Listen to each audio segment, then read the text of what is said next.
Friend welcome to online face study. तो friends RRB NTPC phase 2 का आज 25 जनवरी का सेकंड शिफ्ट इस वीडियो में देखने वाले हैं। बहुत सारे क्वेश्चन है मेरे पास, लेकिन कुछ क्वेश्चन ऐसे भी हैं जिनके जो है स्टूडेंट ने जो है सही से नहीं बता पाए हैं, तो कोई दिक्कत नहीं है।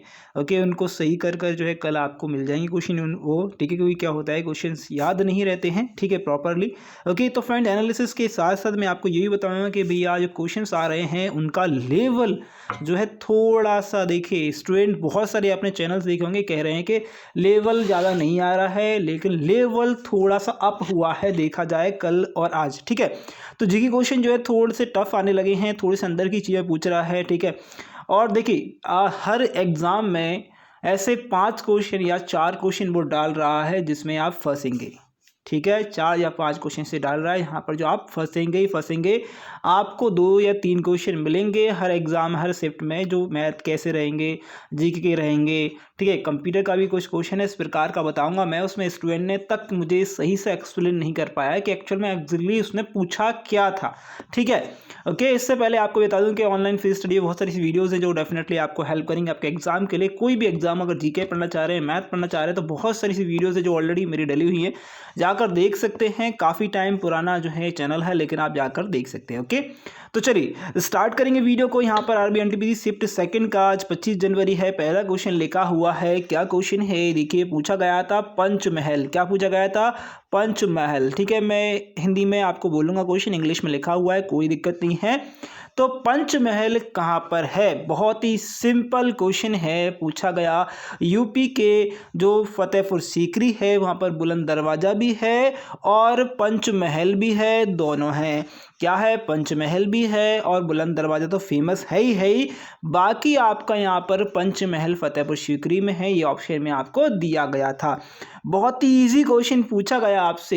देखिए पंचमहल वाला क्वेश्चन इसलिए पूछा गया फतेहपुर में क्योंकि बुलंद दरवाजा हर बार पूछा जाता है, तो उसने क्या सोचा कि भैया अब ये क्वेश्चन हो गया याद, बच्चों को रट गया है, उससे कुछ क्वेश्चन अलग बनाया जाए, इसलिए उसने पंचमहल पूछ लिया। तो देखिए मेरी ऑफलाइन क्लासेस में ऑफलाइन क्लासेस लेता हूँ, तो उसमें मैं लिखाता हूँ ये सारी चीज़ें, क्योंकि वो एग्जामिनर है और एग्जामिनर बार बार क्वेश्चन को रिपीट नहीं करेगा। कुछ क्वेश्चन रिपीटेड होते हैं, लेकिन ज़्यादातर मैक्सिमम रिपीट नहीं होते हैं, ठीक है। एक ही शिफ्ट की बात, एक ही पेपर की बात करें, आपसे क्वेश्चन पूछा गया फर्स्ट सुपर कंप्यूटर का नाम क्या। भैया कंप्यूटर है ये, ठीक है। फर्स्ट सुपर कंप्यूटर का नाम क्या था, तो फर्स्ट सुपर कंप्यूटर का नाम है परम 800। क्या है, परम 800। सीडैक इसे बनाती है, कौन बनाती है, सीडैक जो कंपनी है हमारी इंडिया की वही बनाती है सुपर कंप्यूटर। तो एक ही कंपनी है सीडैक जो कि जो है सुपर कंप्यूटर बनाती है।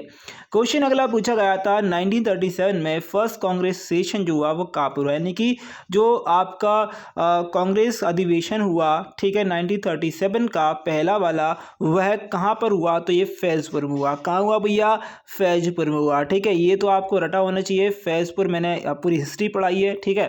ओके, हिस्ट्री के साथ साथ मैंने एमसीक्यूज के साथ हिस्ट्री पढ़ाई है, तो आप देख सकते हैं हिस्ट्री पढ़ी हुई है।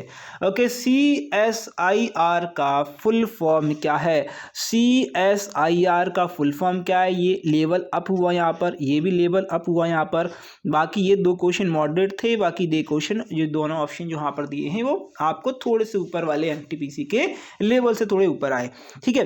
तो पहला जो आपका 4th नंबर क्वेश्चन है, CSIR का फुल फॉर्म क्या है, तो council of scientific, okay, scientific है भैया, साइंटिफिक एंड इंडस्ट्रियल रिसर्च है।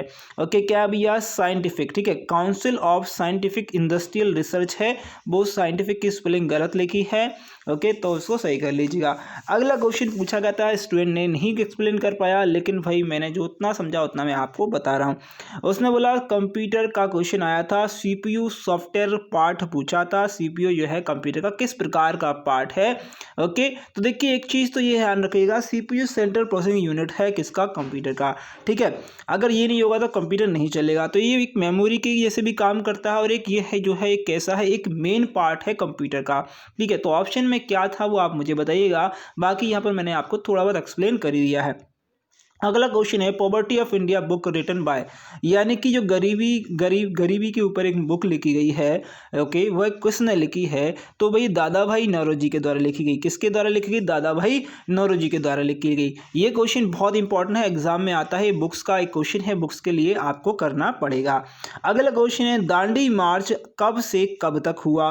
तो दांडी मार्च कब से कब तक हुआ ये नहीं पूछा, दांडी मार्च कब हुआ ये आपको प्रारंभ कब हुआ वो क्वेश्चन पूछा गया था। तो 12 मार्च 1930 को हुआ था और एंड हुआ कहाँ पर? दांडी मार्च होके जाकर वहाँ पर ओके ख़त्म हुआ। ये 5 अप्रैल 1930 को ख़त्म हुआ, 5 अप्रैल 1930 को ख़त्म हुआ। ओके, महात्मा गांधी ने दांडी यात्रा करी थी नमक कानून को तोड़ने के लिए, ध्यान रखिएगा, बहुत इंपॉर्टेंट क्वेश्चन है, ये आएगा और आता रहता है। अगला क्वेश्चन है विच hormones is only present in female. Okay, मतलब ऐसा पूछा था उसने, ऐसा कौन सा हार्मोन है, गुणसूत्र है, जो सिर्फ फीमेल यानी कि जो है महिलाओं में पाया जाता है? तो प्रोजेस्टेरोन, ओके, प्रोजेस्टेरोन होता है, प्रोजेस्टेरोन एंड एस्ट्रोजन। कौन कौन से? प्रोजेस्टेरोन पाया जाता है और एस्ट्रोजन पाया जाता है, ओके, इस एस्ट्रोजन पाया जाता है, ये दो हार्मोन है, ये आप याद रखिएगा।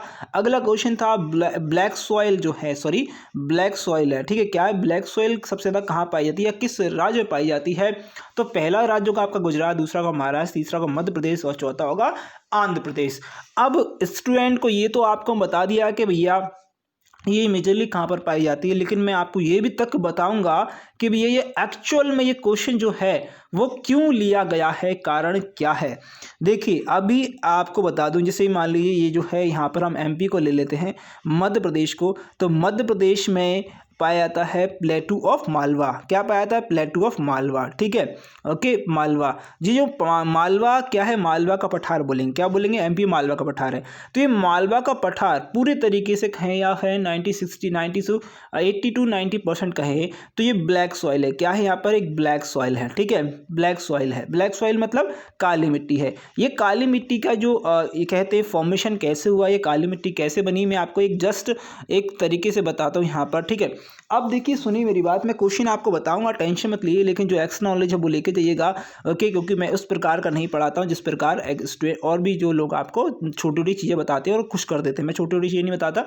देखिए मान लीजिए आपकी ये पृथ्वी है और पृथ्वी 450 मिलियन वर्ष पहले गर्म गोला थी, ये जो है बिग बैंग थ्योरी कहती है, ओके। उसके बाद क्या हुआ, ये कुछ साल निकले तो इसमें से जो गर्म गोला था उसमें से क्या हुआ, ये गर्म गोला है, ठीक है। ये गर्म गोले से बाहर क्या निकला, गर्म गोले से बाहर क्या निकला भैया? देखिए पहले क्या निकलेगा, पहले ये क्या था, मैग्मा था अंदर, ठीक है, क्या होगा, मैग्मा होगा, और बाहर निकला लावा, क्या निकला, लावा निकला, ठीक है। ये लावा निकला और लावा इस प्रकार से बिखर गया, ठीक है, इस प्रकार से बिखर गया, पानी भी बरसेगा, ठीक है, ऊपर से पानी बरसेगा।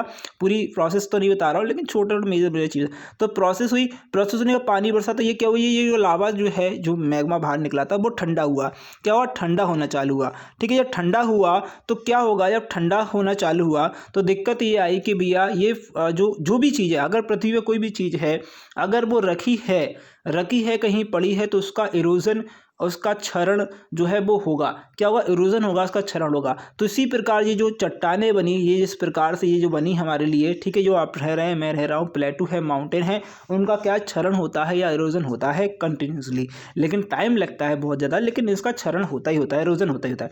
तो ये जहाँ से जो निकला कुछ जो चट्टानें होती हैं काली मिट्टी की, उनको बोलते हैं, क्या बोलते हैं, दक्कन ट्रैप की चट्टानें, क्या बोलते हैं, दक्कन ट्रैप की चट्टानें।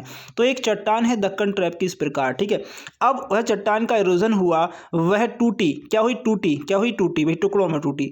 अब ये टुकड़ों में टूटी तो इसको बोलेंगे बेसाल्ट की चट्टानें।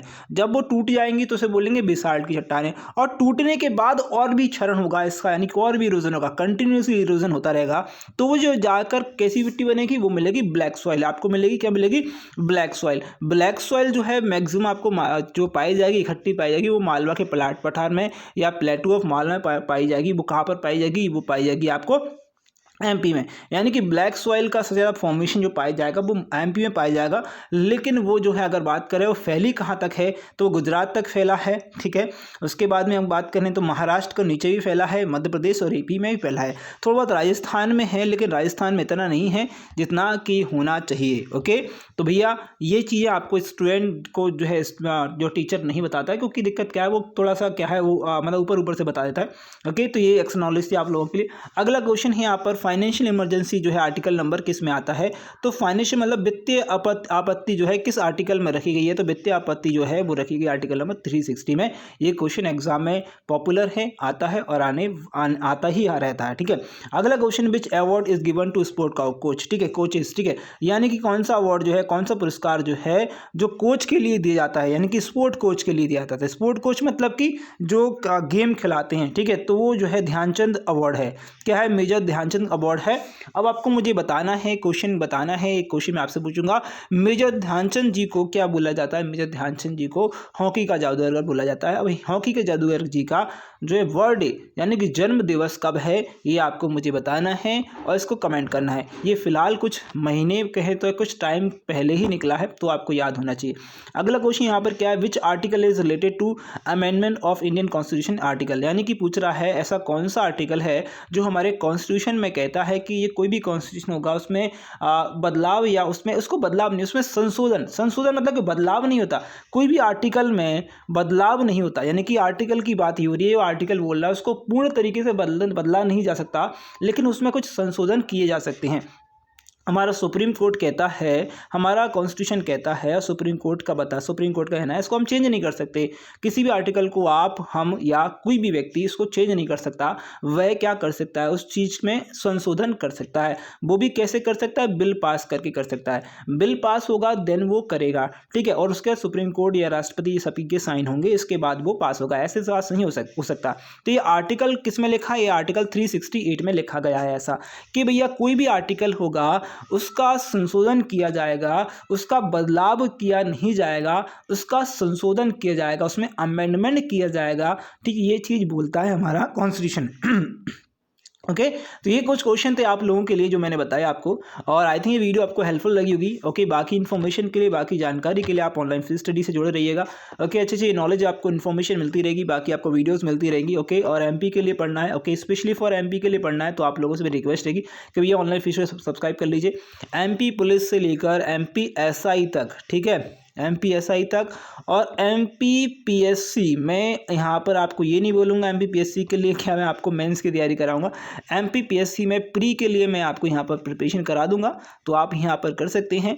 तो अगर आपको वीडियो अच्छी लगी है तो लाइक कर दिए, अगर पसंद आई है तो आगे फॉरवर्ड करिए। Thank you for watching this video और सब्सक्राइब जरूर कर लीजिएगा। Thank you for watching this video. Best of आपके एग्जाम के लिए, आपके रिजल्ट के लिए।